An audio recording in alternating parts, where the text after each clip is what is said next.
94.3 The Game, WRHD-HD1, Farmville, Greenville. Powered by the Ritchie Law Firm Injury Lawyers. Go to GotBryan.com. That's GotBryan.com. It's 5 o'clock in Pirate Country, and it's time to get pumped up with the P-Man. Hit the door and hit the road. 94.3 The Game is going to get you home, and the P-Man's not holding back. Yes! Yes! Pirates win! Pirates win! Bring on the Patrick Johnson Show on 94.3 The Game. Holy mackerel! Oh, my goodness! The flagship station of the ECU Pirates. Okay, hello again, everybody, and welcome in a busy Thursday here, and we've got a full show for you. P-Man with you. Donnie Kirkpatrick is going to be our special guest coming up in our next segment. We're going to be talking to him for the balance of the hour once we get going with Donnie K. So looking forward to that here on the PJ Show this afternoon. Before we go any further, let me first just throw out there our absolute heartfelt thoughts and prayers with people in Kinston.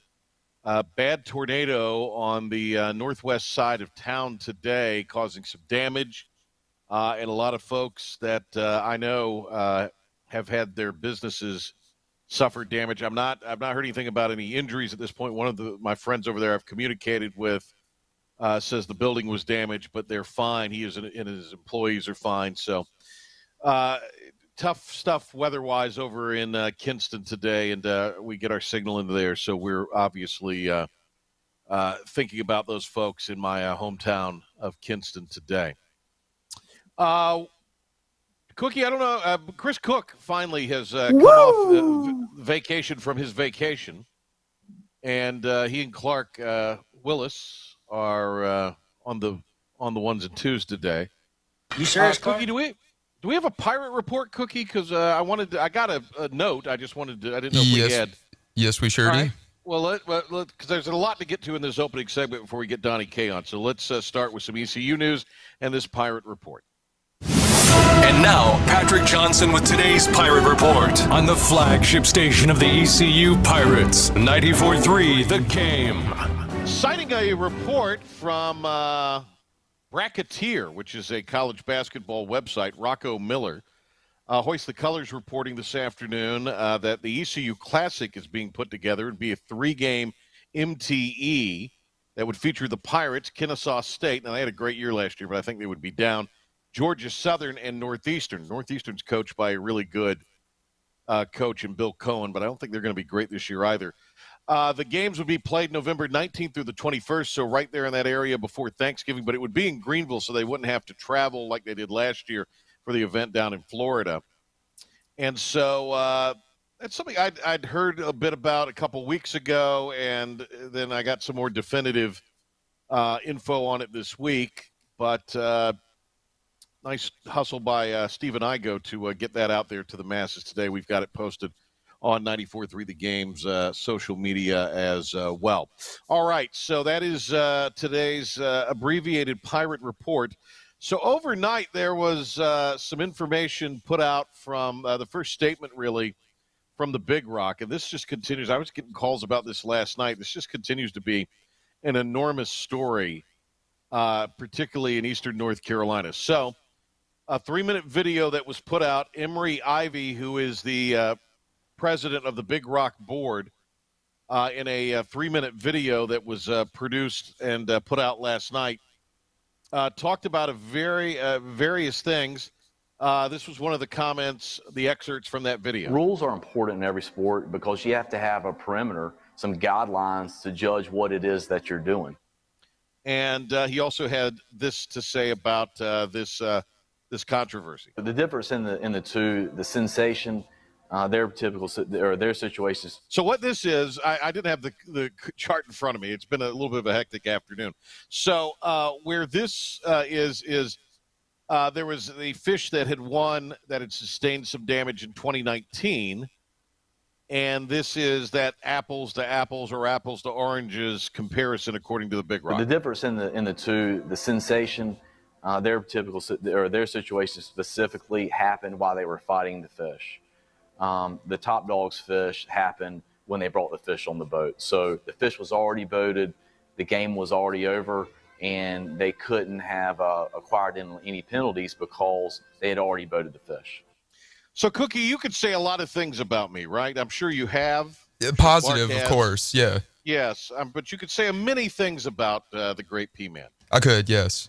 And you could say a lot of things about the Great P-Man show here, the Patrick Johnson Show on 94.3 The Game and the IBX Media app. But one thing we always tend to be is on the cutting edge, right? We're always... Oh, we're on it. Oh, yeah. A little different angle, a little different. This continues to be a big story, but there is now a sub-story that has emerged out of this that involves the sushi and involves some of the other boats as well. And really nobody else is reporting on it. 99.9 The Fan, a guy who actually was with us for not even a cup of coffee, maybe like a cup of creamer. Graham Hills, one of my Kinston buds, a young guy in the business. He's up there as a producer. Well, because he's an Eastern North Carolina guy, he was able to get some of the captains of these boats that participated in the Big Rock. He had connections. So he got Donnie White on, who's the captain of Seawolf, just to get his perspective on the controversial ending. That was not what has made headlines out of this. What made headlines out of this is Donnie White. Remember when the boat, Cookie, you were down there, so you remember this. The boat April May was struck by lightning and adrift out at sea. Yes, I remember that. Is there always this many problems with it, or is this just like a freak year or something? This is a newsworthy year. I'm sure there's all kinds of stuff. It's just this is all blown up double uranium, y'all. So this is Donnie White in the course of the interview talking about that, saying that the sushi was out there with the April May, was aware they got hit by lightning, and just left them. So this is what Donnie White said on 99.9 The Fan earlier this week, 99.9 The Fan in Raleigh. 7 o'clock in the afternoon, I get a call from Doc Brewer, who's the captain of the April May, saying he was in harm's way. He was in trouble. He was taking on water. He got struck by lightning. And actually the sushi had been on standby beside him and had left to go weigh a dolphin. So, that's not the greatest audio there, but what he was saying is the sushi was out there and left the April May to go weigh a dolphin. Now, the dolphin wins you $2,000 if you win that day's heaviest dolphin. So you can imagine that the owner and captain of the sushi, who is the winning fish in the Big Rock, Charlie Pereira, is not happy about this. Sounds like they made what we call a business decision. Well, he wanted equal time on 99.9 The Fan, and oddly enough, and I just got these interviews minutes before the show, so I haven't gone through them in their entirety. Now, I was shown the thing that Donnie White said earlier in the week, but to me it wasn't anything with everything we've had to do the last few days, anything that I could really get into and address, and I wanted to listen to it myself. And so the folks at the Fan sent it over to me late this afternoon, and I was able to pull that cut out of it. This is the cut I was able to pull out of what the sushi had to say. This is Charlie Pereira, the captain and owner of the sushi. In response to that accusation, they just left the April May out there. I heard a call on the radio. White sportfish boat off, to our side there in the distance. Can you help us out?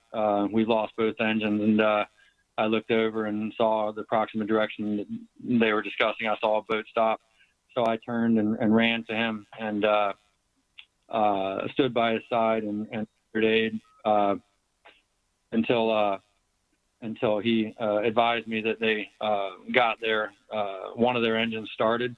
And they got underway and were making, I advised them they were making 10 or 11, according to my GPS. And I ran with them next to their side for a while until he felt comfortable. I gave him coordinates, made sure that he had cell phone apps up and running because his electronics were down. And he advised me that they had their cell phone apps up and running, had good coverage, that they knew what their coordinates were and what their speed was, and that my presence was no longer necessary at that point. And All right, so he's basically saying he waited out there. He made sure they knew where they were coordinates-wise when they got the engine running, the single engine, that they said they were fine. Well, I think that single engine went out. So on this same interview that the sushi captain was on, Tom Brewer, who you heard his name invoked earlier, is the captain of the April May, and this is what he had to say when he was asked about how the Seawolf got involved in all this. Keep in mind, again, this is Donnie White a minute ago, captain of the Seawolf, who's saying that the winner of the Big Rock Sushi just left April May out there. We were afloat out there, and after I sent Charlie away, and we were under the belief that Cito was coming out, there was no communication on Cito's behalf to let us know that they turned around.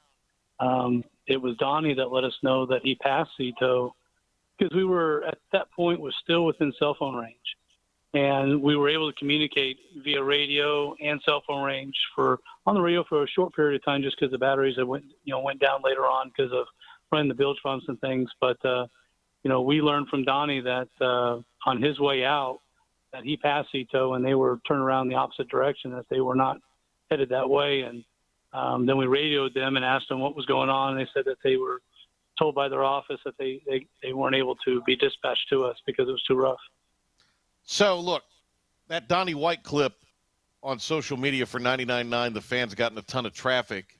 It's going to be interesting to see if the dual call with Sushi's captain and owner and the captain of the April May garners that much. It's always the second turn on this sometimes doesn't get as much as the first turn. And I'm not accusing anybody of being less than truthful here, but, there's obviously two divergent versions of what happened there, even though the April May, I think, maybe shed some light on it that things went south for them after they had gone ahead and sent the sushi back. So that's been one of the sub-controversies in addition to this big thing with the sensation. You're right, Cookie. It seems like there's just it's fraught with a lot of issues.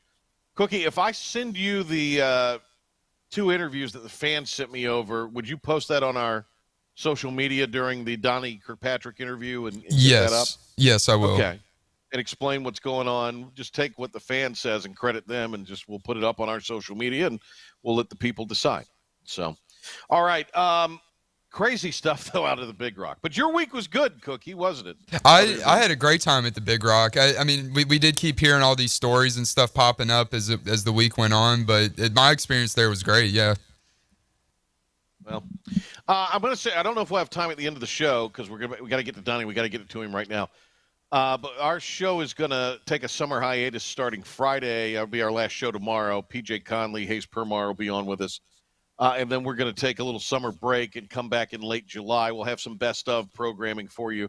But Cookie's last day with the company, is it Friday or is it next week, Cookie? It's Friday, is tomorrow, yes. Yeah, so I won't see you tomorrow because I think you're going to be traveling on the road for Talk of the Town in the morning. So, yep, we'll be in Oriental. Cookie's headed to a new job, and we're very proud of Cookie. And thank you. Wish you the very best of luck, Cookie, in that endeavor. I wish you all the best of luck as well. Thank you y'all have all been great, man. I want to thank everybody, but we don't have the time, but thank you so much for all you've done for me. Well, we love you, Cookie, so good luck. Same to you, seriously. All right. Hey, we're going to grab a break, and when we come back, Donnie Kirkpatrick is going to be with us. We'll talk some ECU football with Coach Donnie K on the other side of this timeout on the Thursday Patrick Johnson Show. We're back in minutes with more of the Patrick Johnson Show on 94.3 The Game. You just go have that tested. Make sure to listen or watch now on the new IBX Media app. Get it now in the App Store or Google Play. 94.3 The Game. Is it free? Yes. The only app you need. Download the app. Download it for free in the App Store or Google Play. And get in 2 clicks. All your sports, music, talk, and podcasts. Including the latest of Stephen Igo, Voice the Colors, and year-round coverage from the Sports Network. Listen live anytime, anywhere to ENC Radio's best. Just download the app. IBX Media. I'm in the studio with my friend Sproul Alexander, who is the Senior Vice President for Town Insurance. And Sproul, people keep coming to Town Insurance. Tell us why. It's really simple. It's because of our insurance knowledge, our product choices, our ability to service our clients, and our community involvement. That's everywhere. But now let's talk about the choices. What kind of choices are there? What kind of insurance do you handle for people? Our choices are endless. No matter what kind of insurance that you may need, we can handle it for you. And we're talking about business, we're talking about health insurance, we're talking about home and auto, the whole gamut. So folks, come to town. That's Town Insurance. And tell us the telephone number they can reach you. 252-756-8300. Towninsurance.com. Town with an E. Got to put that E on the town. Folks, now is the time to come to town. Town Insurance. When I say local Greenville restaurant, great food, great service, great steaks, great prime rib, and the most awesome cakes you've ever tasted, what comes to your mind? That one was easy, right? It's the Seahorse, of course. I could have also added great daily lunch specials, including the best chicken pastry you've ever tasted. In fact, you know what? This is making me so hungry, I'm headed to the Seahorse right now. See you there? The Seahorse Restaurant on Stantonsburg Road, across from the hospital, the home of Daddy's Steaks and Mama's Cakes. When a student lacks some of the most basic needs, like food, clothing, and school supplies, it can be challenging to even attend school. It can be hard to study, tough to concentrate, impossible to thrive.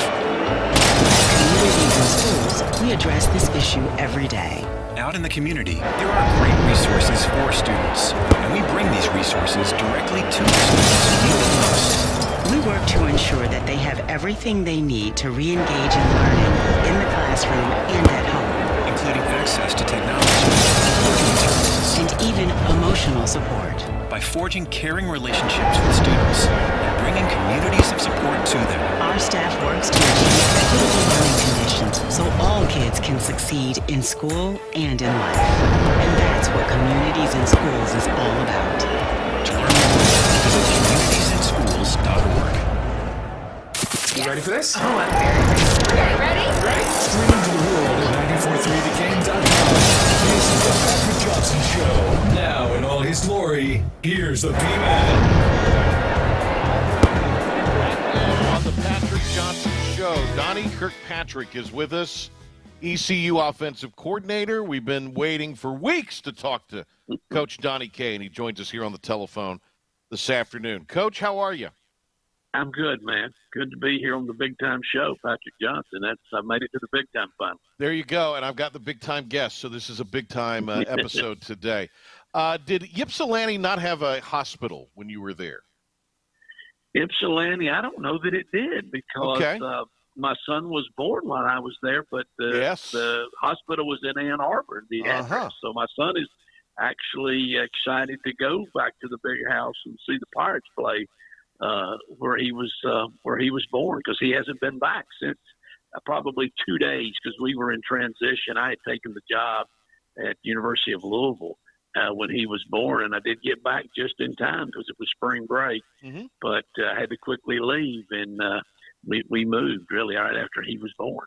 Well, you know, I think it all comes full circle this year. Your son was born there, and the Pirates are going to go and shock the world against the Wolverines. I like that. I like the story in this this deal.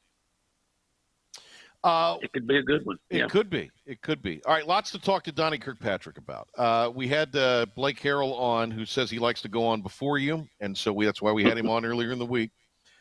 He talked all about Michigan and how different they are offensively than, modern-day RPO.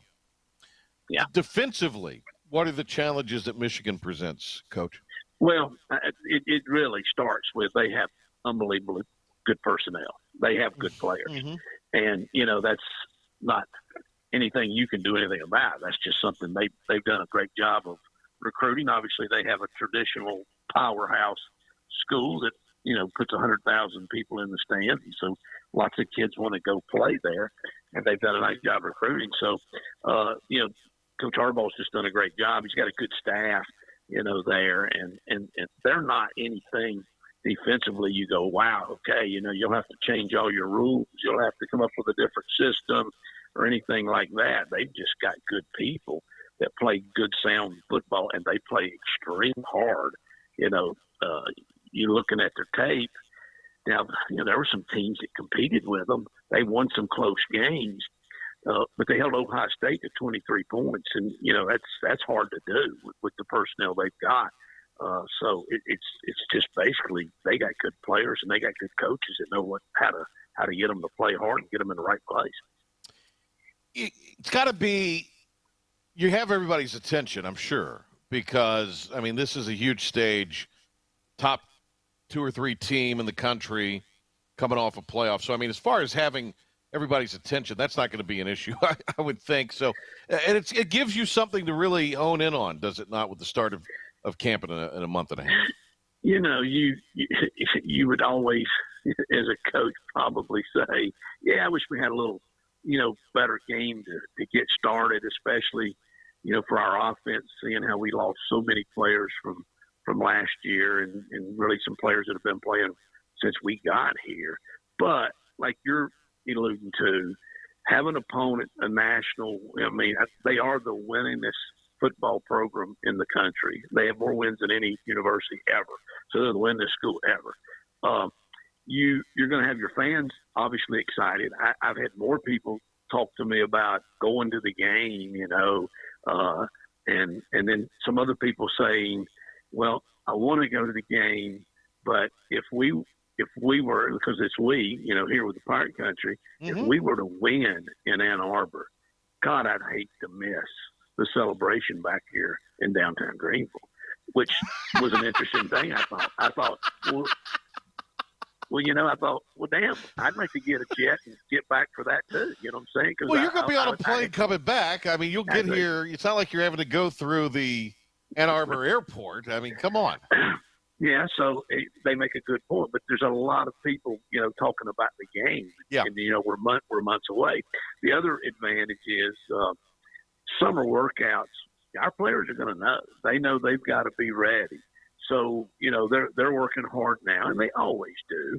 But, their attention is they know they're going to have to be at their best early as well. So the workouts are going to be easier. Preseason camp, is going to always be a grind, but you're going to have their attention because they know they got to be ready. Donnie Kirkpatrick is with us here. Let's talk Mason Garcia. Garcia, it was interesting, and if this was, I don't think this was an off-air conversation. I think this was an on-air conversation. So if it was off-air, just say, Patrick, shut your big mouth.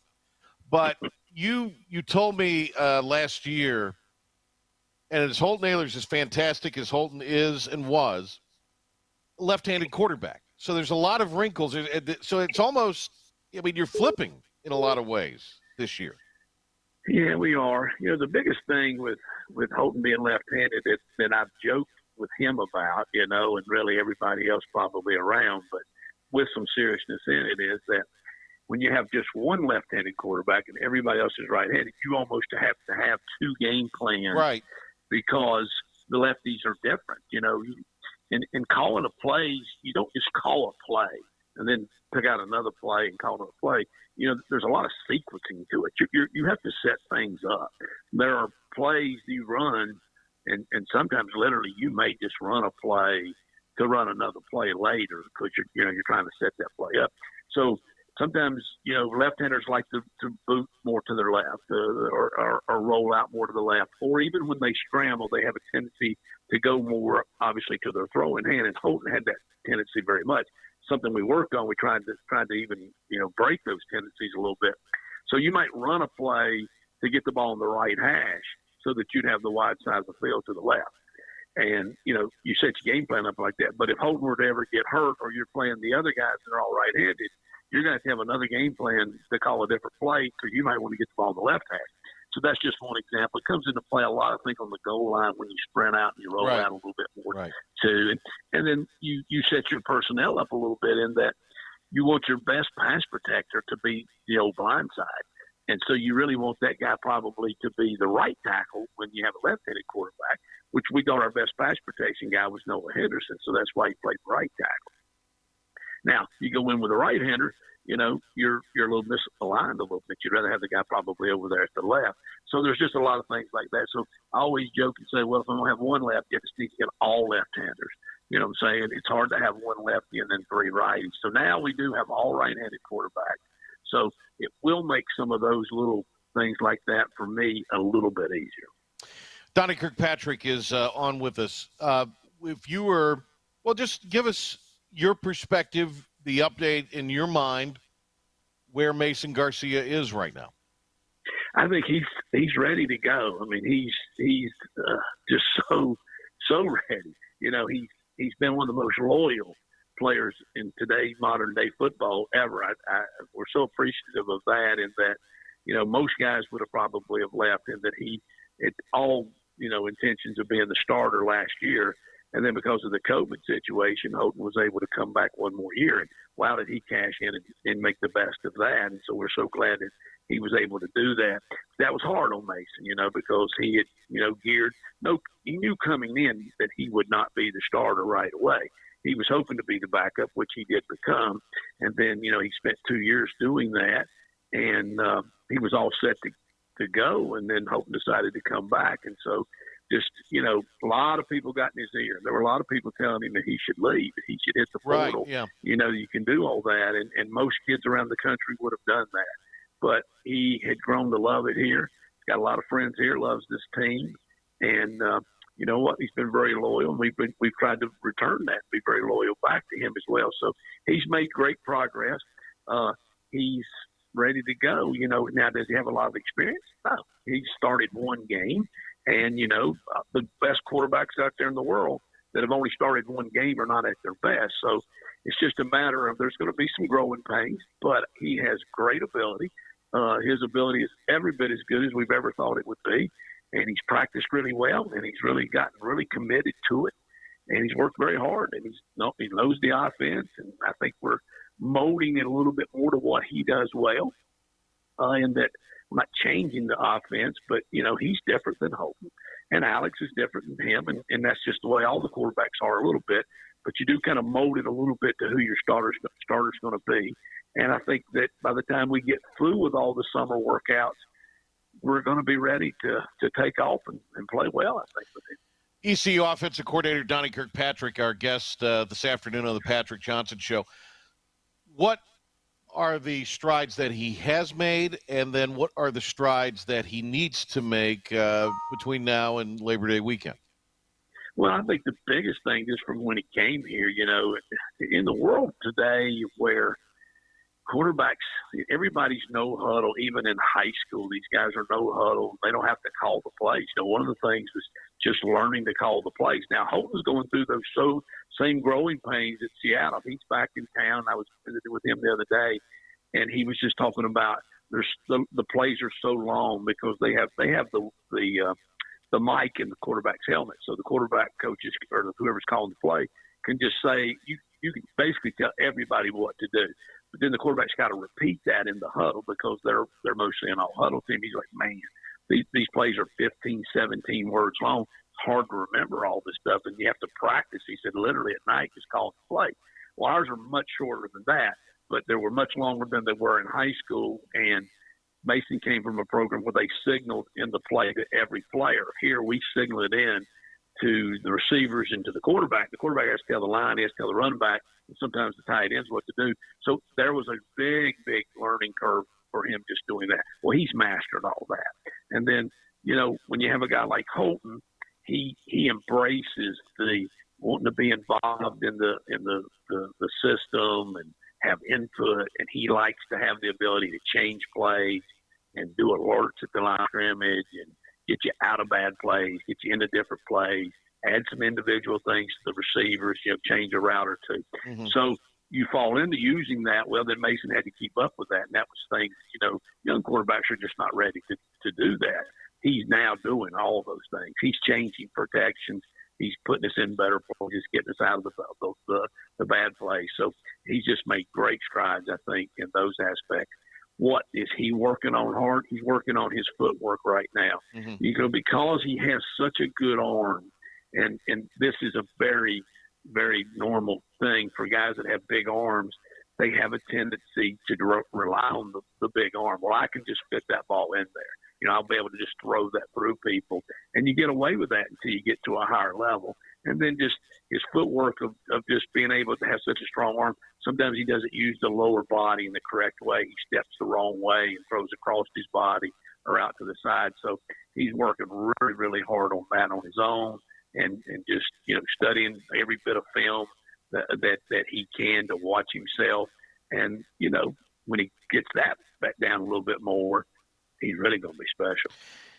A raw talent, how much of it is you do have to maybe live with some of the mistakes or, live with the growing pains, and how much of it is you don't want to put a rein on him so much so that you don't take advantage of those God-given instincts?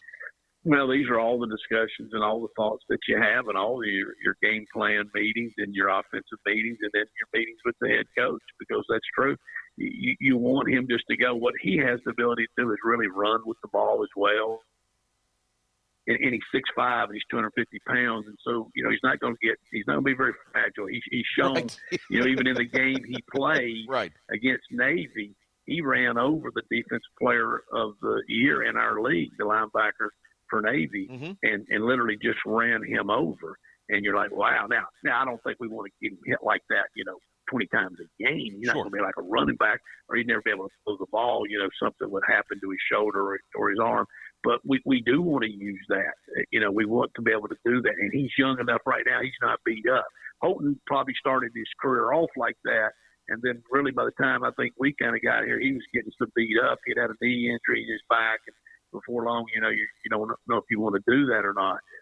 But we do want to turn him loose like that. Now, the thing that Mason's coming into differently than what Houghton came into is, Houghton was either fortunate or unfortunate. He was unfortunate that he came and was on a really bad football team when he got here. Really bad on offense. I mean, I don't remember. They didn't score much, okay? And they didn't win much. And so you can just say, well, don't worry about the mistakes. We just need somebody to make some plays to give us a chance just to be competitive. Now, the expectation here is back up to where, people think, well, we should win every game. Well, why did we not? How did we blow that game? Right. Yeah, you won 8, you went bowl games, but shouldn't we have beaten Navy? Well, yeah, we all think that too. We don't want to lose any games, so the pressure's a little different. So him taking over, you go out there and you mess up and you cost us a game or something, people are going to think like, well, that wasn't very good. So you can't afford to do that. So that is some things that we've got to make sure he doesn't feel that pressure. We don't want him to have that, but we got to protect him some. Now, he also has the advantage of he's got some better players probably around him right now than we had a couple of years ago. So that's kind of nice. And what you preach to the quarterback all the time is, you don't have to go win the game. Your job's to get us in the right play and get the ball to the guys that can go win the game. And that's what I think he's going to do this year. It's always a treat to talk to Donnie Kirkpatrick, and we'll have more with Coach right after this on the Patrick Johnson Show. Sports Show. Patrick Johnson Show returns in minutes. 94.3 The Game. Here with Jeff Stahl of Brownwood. Jeff, how can you help people with service in 2023? We continue to offer free pickup and drop-off for the customers, and our customers' time is valuable. So we've added 3 additional express load technicians to reduce wait time. That's our #1 goal for 2023. Please don't forget we service all makes and models. We're voted #1 in Greenville by the customers. Come see us at 329 Southwest Greenville Boulevard. Brown & Wood, 4 brands, 3 generations, 2 rooftops, and 1 goal to make sure you leave a happy customer. For over 100 years, the families at Bertie County Peanuts have been growing and selling peanuts. Much has changed since 1919, but quality is still #1. So if you are looking for great North Carolina snacks and gifts, look no further than Bertie County Peanuts. Small batch, hand-cooked, and 100% guaranteed. You can't go wrong with your gourmet peanuts. Shop online at BertieCountyPeanuts.net, and the shipping is now free. Or visit them at Powell and Stokes in Windsor. Bertie County Peanuts, a North Carolina tradition. Hot chicken, cold beer, live music. What's not to love about Nash Hot Chicken in the heart of downtown Greenville on 5th Street? Nash is open for lunch and dinner 7 days a week and stays open later on the weekends. Enjoy the Nash appetizers called the opening acts, and their delicious entrees are the headliners. You'll also find great salads, sides, and desserts to go along with a huge selection of tasty beers and cocktails. Visit eatitnash.com to order delivery or pickup, and check out the live music schedule at eatitnash.com. Have you had a colonoscopy? If you're between the ages of 35 and 75, you need to be screened regularly for colorectal cancer. Dr. Philip Goldstein at Carolina Digestive Diseases and Endoscopy Center wants to keep you healthy. Dr. Goldstein provides treatment and quality care for all GI needs. Just call the office at 252-758-8181. Appointments are always available within 5 business days. Hi, this is Dr. Philip Goldstein reminding you that a colonoscopy can save your life. Visit our website at cddgastro.com and come see us at Carolina Digestive Disease. Greenville's premier Uptown Concert Series returns. Concert on the Common. The Embers, featuring Craig Wooler, June 29th. For more details and a full lineup of bands, go to concertonthecommon.org. Greenville's premier Uptown Concert Series returns. Concert on the Common. This year's acts include the Leonard Skinner Tribute, Tuesdays Gone, July 13th. For more details and a full lineup of bands, go to concertonthecommon.org. We all want more for North Carolina. More boundless views, outdoors, and more clean roads to get there. But to get more, we have to do less.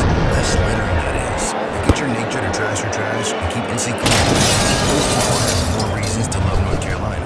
Litter less, get more. For more on the 7 outdoor NC Leave No Trace principles, visit OutdoorNC.com. Association of Broadcasters in Eastern North Carolina, a part of the Economic Development Partnership of North Carolina in cooperation with this station. This is Chris Cook here with your 94.3 The Game Sports Flash Update.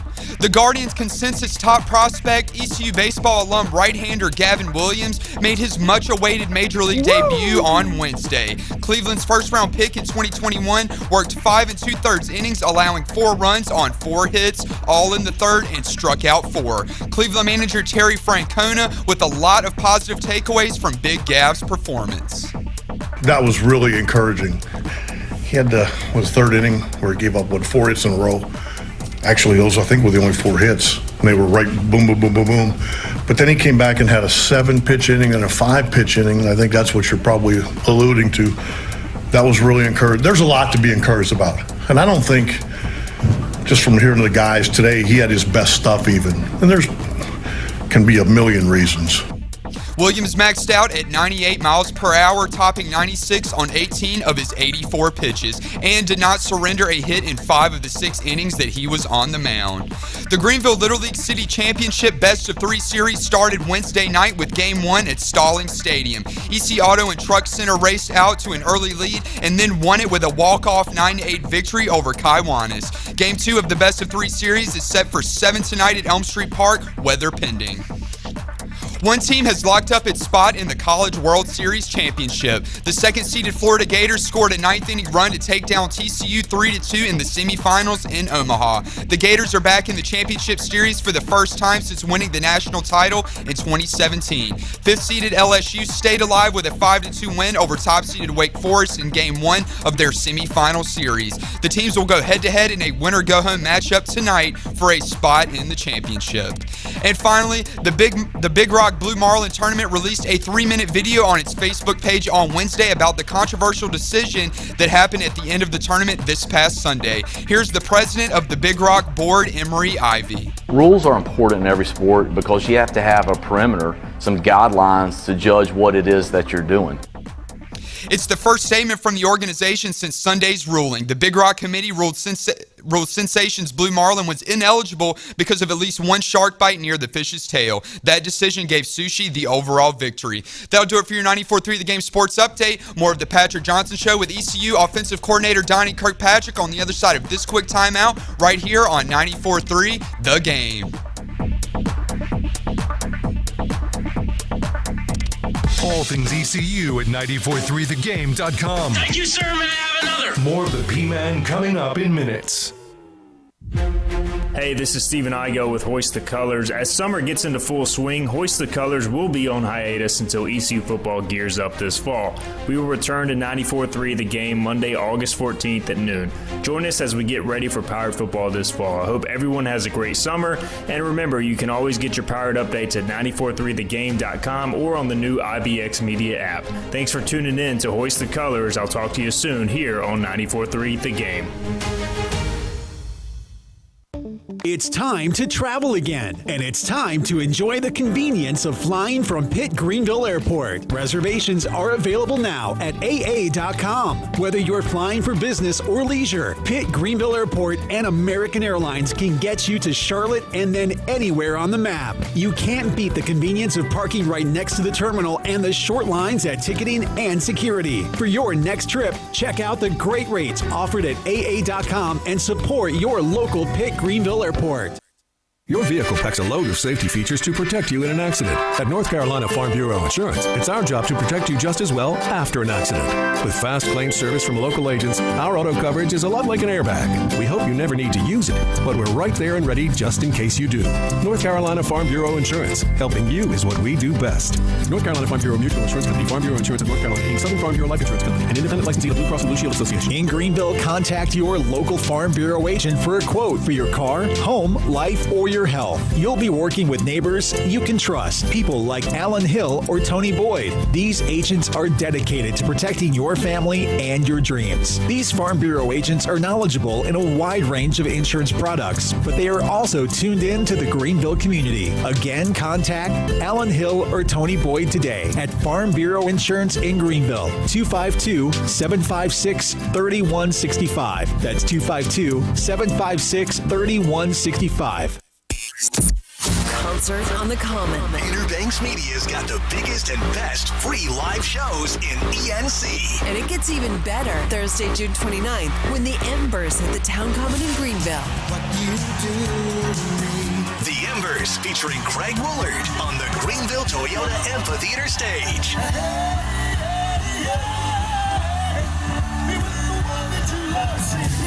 Live music, food, adult beverages, giveaways, and fun for the whole family. Still to come. The Leonard Skinner Tribute Band, Tuesday is Gone. Find out more at concertonthecommon.org. Special thanks to the City of Greenville and the Junior League of Greenville. Concert on the Common is sponsored by ECU Health, Michelob Ultra, Pitt Greenville Airport, Greenville Toyota, The Air Doctor, Greenville Utilities, The Ritchie Law Firm, Sawyer's Fun Park, Polly Pylan State Farm Insurance, Eastern Plumbing, Town Bank, Specialty FDR, Optimum, Wells Roofing and Gutters, and Inner Banks Media. And now, the stunning conclusion of the show. It's the P-Man here on 94.3 The Game.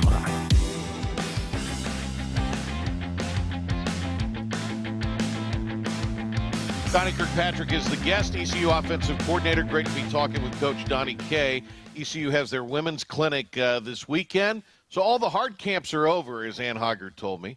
And now this is the fun camp this weekend. So it'll be going on. And then the recruits are in. So it's a busy time, isn't it, Coach?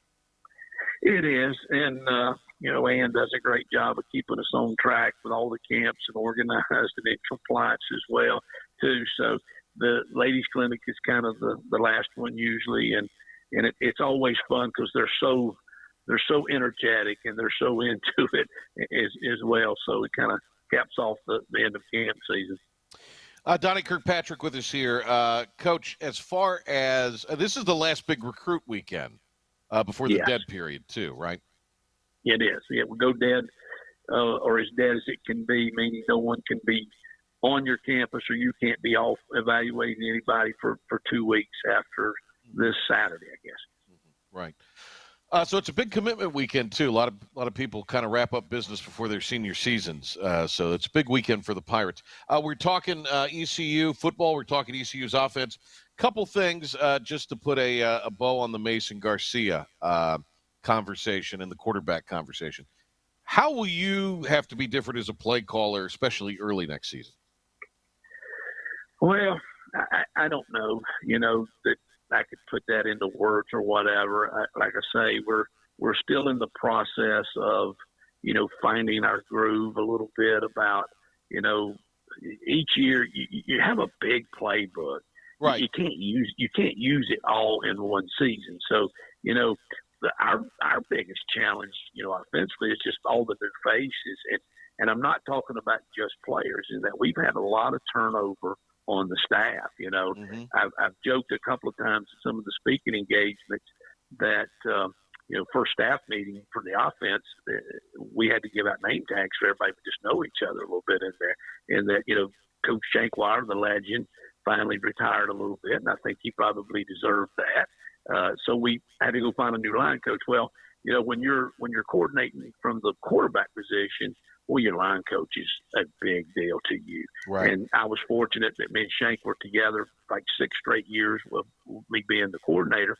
But we had also previous experience back on Skip Holt's staff where we had worked together. So, it was almost a situation where we could finish each other's sentences. We knew what each other liked. We kind of knew how to work together a little bit, So big deal hiring a new line coach. We were very fortunate to get Alan Mulgridge to come on board. He's a good one. He's great. Yeah. And, Alan knows our league. He's been at Central Florida. He's been at South Florida. Me and Alan go all the way back to 2003. We were together at Western Carolina. So I've known about him, known each other. We've always stayed in touch. He has a lot of the same structures and beliefs and things, but he's going to bring some new things to us too. So we're really good. So we just finally get settled in with him in January, and then first day of spring ball, we lose 2 coaches. Right. We lose our running back coach, and we lose our inside receiver coach, tight end coach. Well, that's a lot to take. Now we were very, very fortunate in that we had a great young analyst on the staff, Aaron Howard, who worked very closely with Coach Scott as well as me. So, first thing, well, okay, we just got to plug the dam here, the flood coming. We move him in, hey, just take over. And he did a great job. He did such a great job that he proved that he was really the best guy to hire for that job. And that was great because I was 100% behind that. So you kind of feel that whole end. We moved Raekwon Boyette back to running backs, which is something he had played at Duke and coached there. And then we went out and we were very fortunate to be able to find a great receiver coach that I think is one of the best technicians and best teachers in the country. So, but it was a process. We didn't get the full staff actually hired as far as the full-time staff till 2 days before spring game. Then you start adding, we lost a GA, we hired another one, we lost him again. So finally, really June 1st. And then we're fortunate to get Shane Montgomery hired as our senior analyst, which is another great plus to the staff. Now, me and Shane go way back as well. Shane worked for me at Chattanooga when I was the head coach and when I was the coordinator there. And Shane's been a head coach himself at Miami-Ville High. He's been a coordinator at a bunch of different places. So we're coming out of this great, maybe stronger than ever, but it's been a process, you know what I'm saying? So that's been a lot of what's just been going on about trying to get the staff all going in the same direction. How will Alex Flynn factor in things? Well, Alex is definitely going to be a factor in this. And I've said, there's always a competition for every position. And in this system and in the Mike Houston system, you're going to get what you earn, and everybody's going to have to come and earn it every day. So, even Holton had to earn it. I know that he had probably, moved himself quite a bit ahead. It would have been hard to replace him, but he had to work too. And luckily he was the type of guy that, would work like that anyhow. But I love that we've got 2 guys I feel very comfortable with that does let you be a little bit more aggressive with your starting quarterback as far as running him or doing whatever you need to do. But Alex is a brilliant young man that's going to go to med school someday. He's put that on hold, trying to keep playing college football. And he's so brilliant that he's working on his MBA while he's waiting to go to med school. So that's pretty impressive. So you know what we're talking about there. But, Alex is the kind of guy that will ask questions in there sometimes that I can't remember the answer to because it's been 2 or 3 years since we talked about that, and he can remember it. I'm like, gosh, Alex, I can't remember what we called that or whatever. Right. You know what I'm saying? So it's nice to have a guy like that that knows the system so well. And what Alex has done is come back and just had a great spring practice and really played the best that he could probably play, which is really what you want him to do. You just want them all to play the best they can play. And I think there's a couple of factors in that. I think one, that he knew there would be an opportunity. He got more reps with Holton being gone finally. And then, I think the other thing was he graduated in December. And, when you're preparing to go to med school, he was taking like 18 hours and stuff. And these are some pretty challenging courses that he was taking in the exercise science department. All of a sudden, he's taking like 2 classes is all he's got to take us some, at a time. Right. And he told me, he's like, Coach, I've got a lot more time to watch tape and go out and work on some things on my own a little bit because I'm not so buried, with all this school a little bit. So I think that kind of took some pressure off of him too, because he's the kind of guy that, if he ever made a B, I'd have to go check on him. You know what I'm saying? I'm not sure he could carry on. He's a straight A guy, and he takes it so serious. So I just think both those factors kind of came out. He did a great job and had a great, unbelievable spring game. And so, competition makes them all better. And we're only as good as the next guy because you're always one play away from having to play the other guy anyhow. If I made a B in college, I was elated. Just elated. Yeah, same here. Yeah. Same here. Celebration if I made a B. For him, he's a little suicidal, so I have to go check on him. I had a 4.0, but you had to add up all 4 years. Yeah. That was my deal. Donnie Kirkpatrick's with us here. All right, Rajay Harris, how's he doing, Coach? I've been real pleased with his return. We are trying to be smart. We're trying to be careful with him a little bit.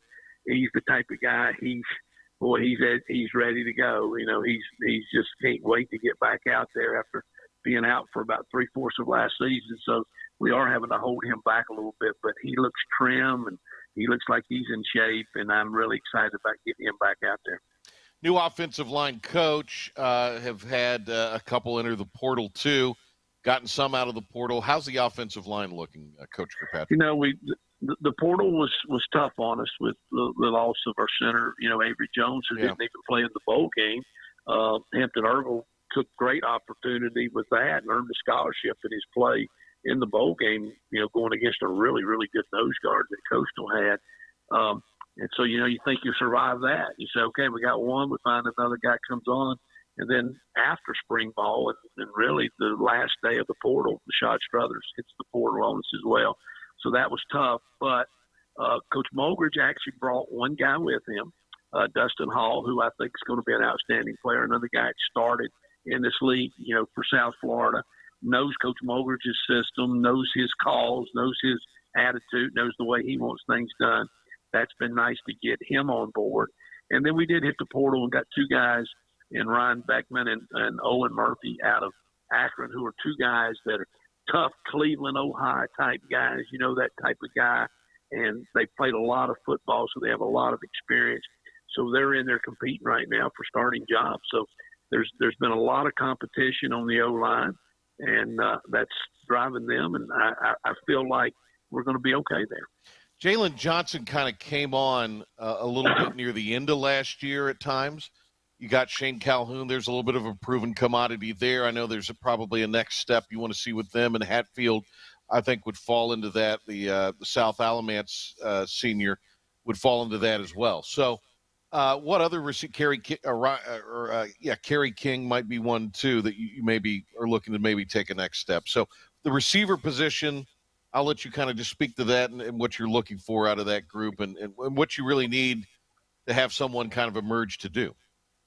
Yeah, we lost a lot of our offense there, and with Isaiah Winstead having such a big season for us, and obviously CJ having a great year for us, and then Ryan Ryan Jones doing the same thing.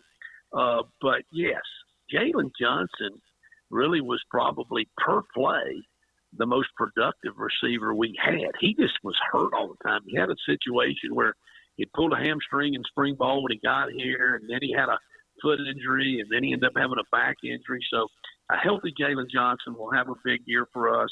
He's probably our most consistent guy. He's a guy we're really, really counting on. Shane Calhoun is always been a good player for us, and he'll get a chance to get more touches, I think, this next year. We are excited about a couple of new guys. Keelan Robinson's a young man that came in from Kansas and has great ability. We hit the portal for him and for Chase Sowell. Both guys, though, not one-and-done guys. The Winstead thing really saved us last year. We tried everything to not get into just a one-for-one guy, just in that you have to rebuild. You're just feeding that monster too much. So Keelan Robinson and Chase Sowell both have like 3 years, and they're big, tall receivers, kind of like Isaiah was. And then a guy named Mike Wyman is a kid that walked on here that originally had signed with South Carolina and ended up leaving there for a couple of reasons and went to a prep school or a community college and got his grades up and has come in and has impressed us as well. So you mentioned Desai Hatfield is a big play, waiting for a place to happen. We got to get him to be more consistent. We got to get him to be there for more games. He's fought injury throughout his career here and some other things, some academic suspensions and things.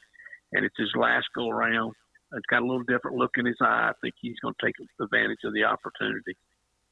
Coach, the kid Bond can fly, can he? Out of Georgia. Bond is, he is. I'm not going to say he's Keith Mitchell, Chris Johnson fast, but I know one thing: he's in the conversation with those guys. So, right. He's learning the college game a little bit.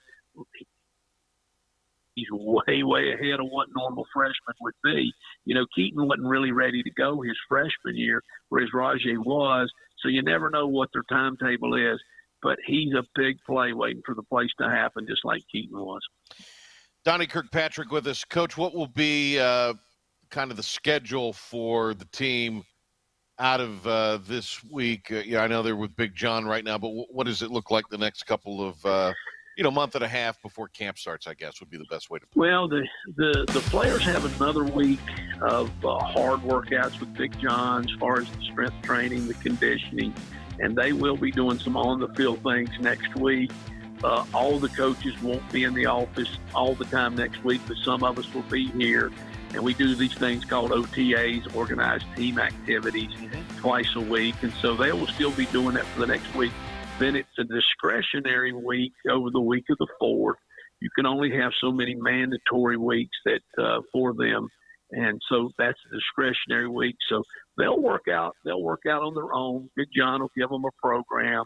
We'll rest them just a little bit from all the running, though, and all the throwing. And then they'll come back after the week of the 4th for 2 good hard weeks of training with Big John and the OTAs again. And then they have about a week to kind of another one of these discretionaries.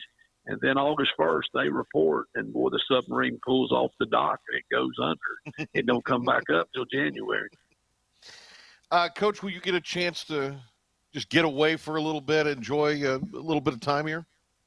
Yeah, I am. We are. Coach Houston's pretty good to us there. So we have the next 3 weeks here where you have some duty days. Everybody kind of fills in and does that, but you get a chance to get away. So I am looking forward to that, though, a little bit, too, because everybody needs to recharge just a little bit, and it is that time of year for us, finally. Coach, you're the best. I always enjoyed talking to you. Thank you so much. Great to talk to you, and I hope you have a great summer and look forward to catching up with you here in a few weeks. All right, we'll see you again. We appreciate what you guys do for the Pirates. Absolutely. There he goes, Donnie Kirkpatrick. Thank you, Coach Donnie K.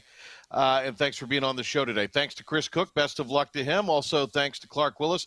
Back tomorrow with the mayor of Greenville, P.J. Conley, and Hayes Permar. Permar on Sports. We'll see you tomorrow on the Patrick Johnson Show and in the morning on Talk of the Town. Are you missing a tooth?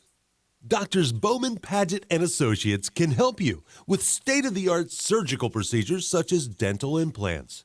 Bowman, Paget, and Associates agree that dressing up like a pirate for game day is one thing, but smiling like one may not be the way you want to go. Smile like a movie star instead. Schedule your appointment at BowmanPaget.com. That's BowmanPaget.com. Turn your car into cash with an instant Kelley Blue Book offer from Barber Hendrick Honda in Greenville. Go online to BarberHendrickHonda.com to value your trade, explore inventory, and apply for financing, all from the comfort of home. At Barber Hendrick Honda, we have great deals on new inventory and an extensive used inventory that includes all makes and models. Schedule service for your vehicle online and take advantage of our monthly specials. Barber Hendrick Honda, a proud member of the Eastern North Carolina community at the point of Greenville Boulevard and Memorial Drive. The year is almost half over and you're still dealing with that knee or hip pain? Enough is enough. Pills are not the answer. Surgery, not the answer. You need to call QC Kinetics today. Patrick Johnson here. The advanced regenerative medicine solutions at QC Kinetics can give you a life without chronic joint pain. You can do all those summer activities that you used to enjoy. QC Kinetics is the nation's